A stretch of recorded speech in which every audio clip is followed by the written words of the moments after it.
An insider named the key features of the highly anticipated iPhone SE2. The company is ready to surprise the audience with another device, referring to sources in the supply chain that presented their products at CES 2020.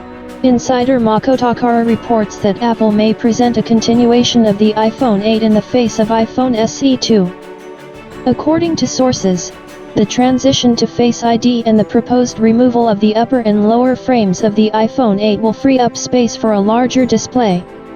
On the back there is a much larger camera compared to the iPhone 8, while the True Tone flash will still not be that big.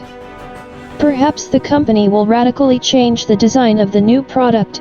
Well, we can only wait for new leaks from insiders. Europe will force smartphone manufacturers to use one charging format.